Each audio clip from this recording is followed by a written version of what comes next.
Hey bitches, welcome back to another episode of Confessionals.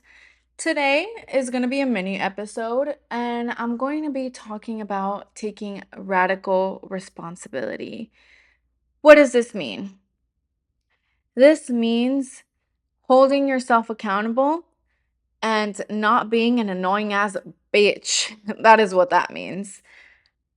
I feel like a lot of people often struggle with taking accountability for their actions, taking control of their own lives, and being self-aware. Being self-aware. I don't want to come off as judgy because I've been there. I have been a crazy, unstable bitch at one point, and I mean, a lot of us have struggled or struggle with mental illness, but I think things get to the point where you just have to get tired of your own bullshit. You have to get tired of your life not progressing and just going in a same toxic cycle.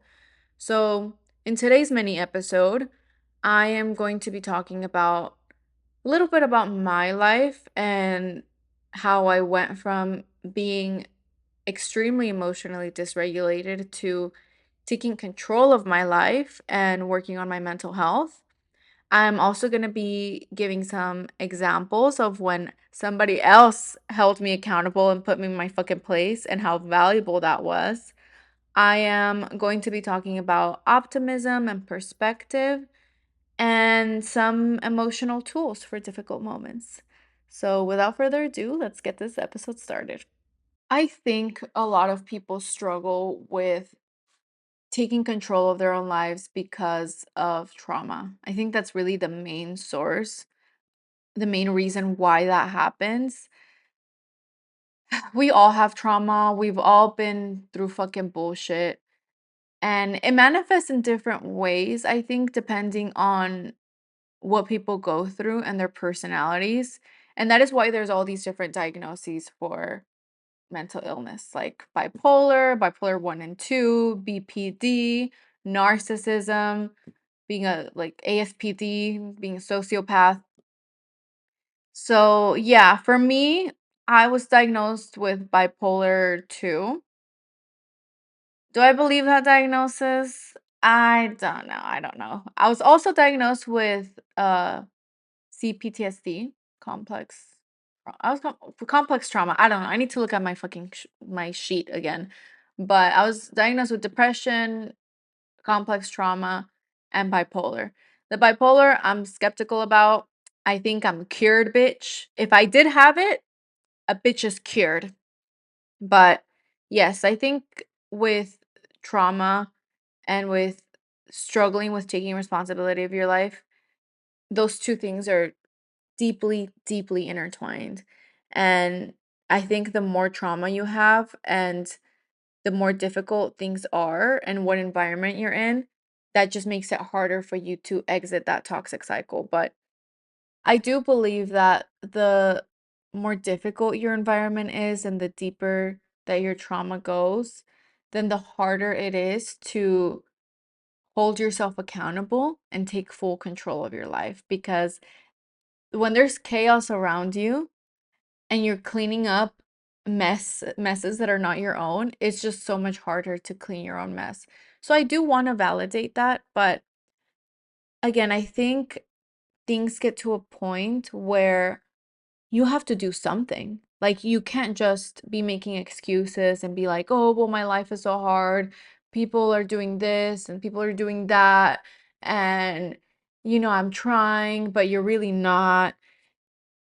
It gets to a point where if you have so much trauma, if you don't have control over your own life, you're probably gonna end up repeating that same cycle as those around you and then hurting somebody else in turn of that. So, yeah, like for me, I feel like all my life was chaos and things really didn't start to get better until I took radical action over my life. And that was me moving here. Like I did some work prior, and I was trying and trying, but it was so fucking hard because even though I was trying to work on myself, my environment was chaotic. So I was literally trying to do yoga at a fucking Chuck E. Cheese. Like that is like it was hard. Like I couldn't really fully do it. Like yeah, it got to a point where maybe sometimes I could be zen, but for the most part, there was no significant progress until I got away from that environment. And my behavior was harmful. Like I've already talked about the whole religious thing, but overall, I think my behavior was extremely harmful. I'll give a quick example. When I was with ex my ex-boyfriend, ugh, I even hate saying that, but he disgusts me. But my ex-boyfriend, we went to Las Vegas when we first started dating, and all his friends were there. And there was one girl who was a friend of one of his friends or a cousin or something. Like she was not a direct friend, but she was there. Very cool girl. And she was there with her cousin and his boyfriend and then us. So she was with these two toxic ass couples who were just fighting all the time. My ex was doing terrible things to me. He was being super toxic and I was suffering from it. And there was one point in the trip where she was just exhausted of that. She was just whispering to herself like, "Oh, I'm never traveling with couples again." And poor girl, I feel so bad for her. But at that table, before she said that, I don't know remember if it was before or after, but in that when while we were seated at that table, I was yapping away, complaining about him, and she got fed up. This bitch got fed up and she slammed her hands against the table and she was like, "You're always talking about him. Bitch, can you just fucking stop talking about him? That's all you spend your time doing." She said it in that tone. Bitch. Thank God. Thank God I was not like some other bitches that I've met that hate being held accountable. And I'm proud of myself because even I was not very self-aware, obviously, but somehow in that moment, she snapped me back into reality quickly, quickly, and I thank her. That is honestly, that was the best part of the trip. That is the most valuable thing that I gained from that trip was her putting me in my motherfucking place and yelling at me in my fucking face.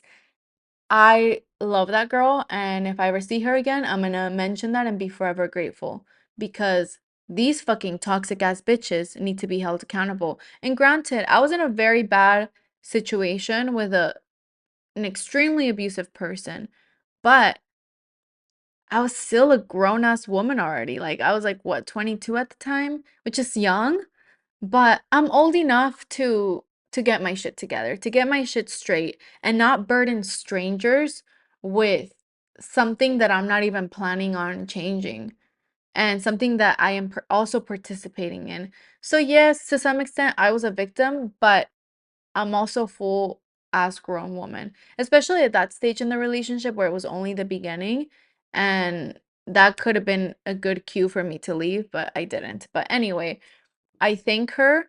I thank her for snapping me back into reality.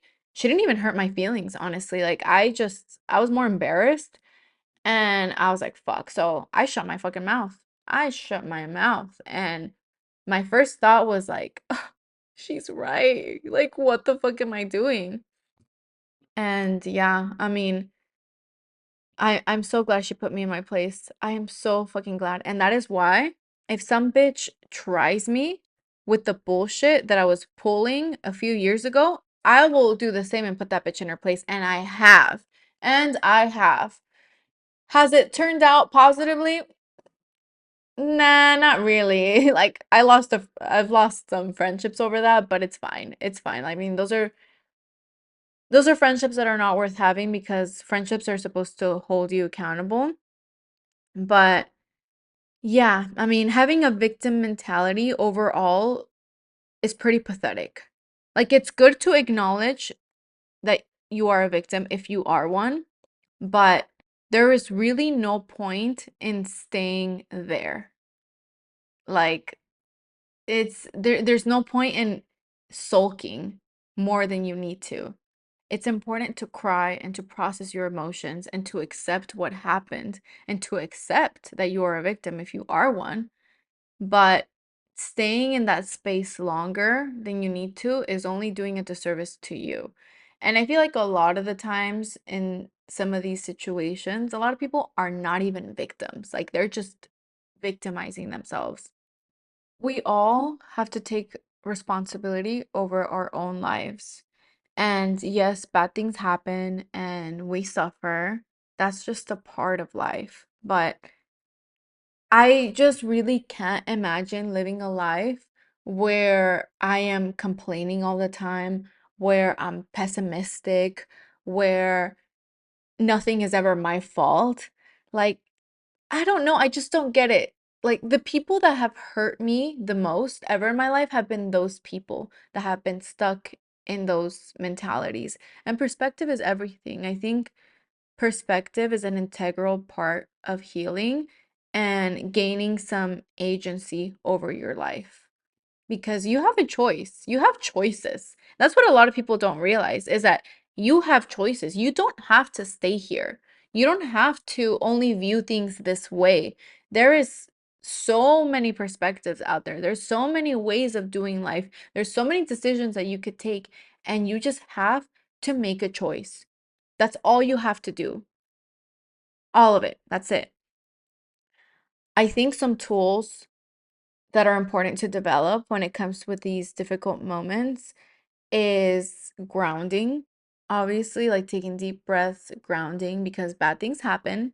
And I'm not saying that you just have to be optimistic all the time and ignore your problems. No, you can't. You have to do the opposite.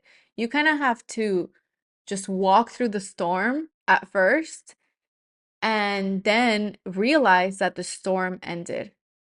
You don't have to just keep crying because of how wet you got and how bad the storm was after the storm is over and you're already dry.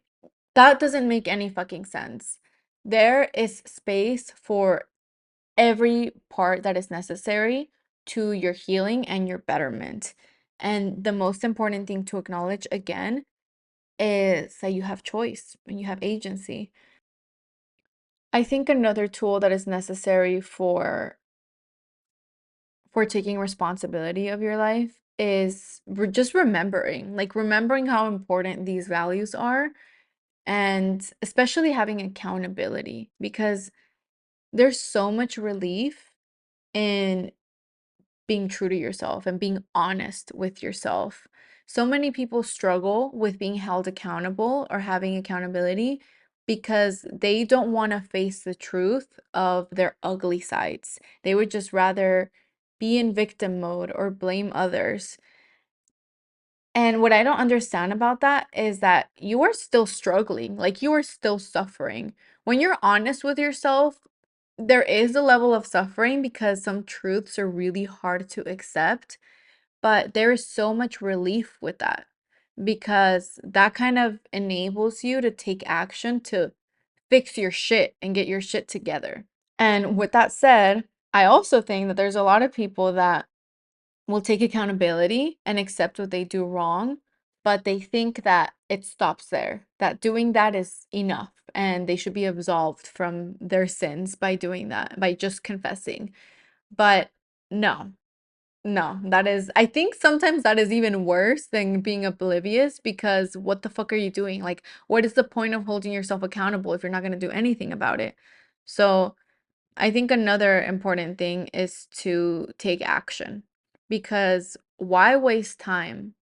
Not holding yourself accountable, not taking responsibility over your choices, over your life, the good choices and the bad choices. Like you're just wasting your time because if you're not fixing your shit, you're only attracting the same negative things that led you to make those choices in the first place. And other people are pretty much making the choices for you because you have absolutely no control over your perspective, your opinion, your values, and your life. So, yeah, I mean, therapy. You bitches need therapy at the end of the day. And that's what's helped me. I think that's what's helped me a lot is therapy, is grounding, building tools to regulate my emotions in difficult moments because it's really hard to take control and take responsibility when your emotions are heightened. So, if you have access to therapy, that would be probably the thing that's going to help the most, especially somatic therapy.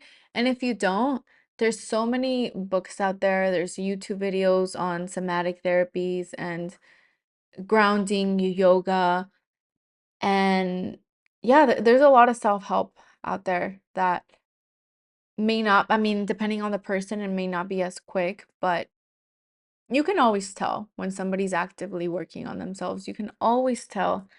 And I know that for myself, my life has never been any better than this. Like this is just amazing and it keeps getting better because I just remember now all the time that I have choice, that I have choice, that I have agency, that I can do whatever the fuck I want. Like I can really do whatever I want. I don't have to care about other people's opinions. I don't have to care about my image to the extent that it's going to harm me or suppress me. Like I could really do whatever I want as long as I am invested in my growth and in my values.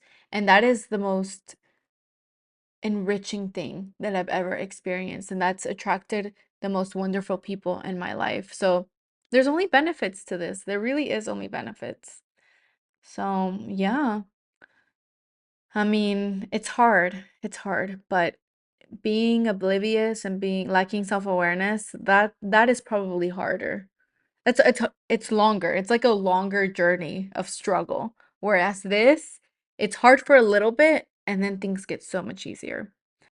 But yeah, I hope you guys enjoyed this mini episode. If you guys have any suggestions on what I should talk about, any questions, submissions, let me know. My social media is at Amy Savalsa on Instagram and at Salsa666 on TikTok with two Z's.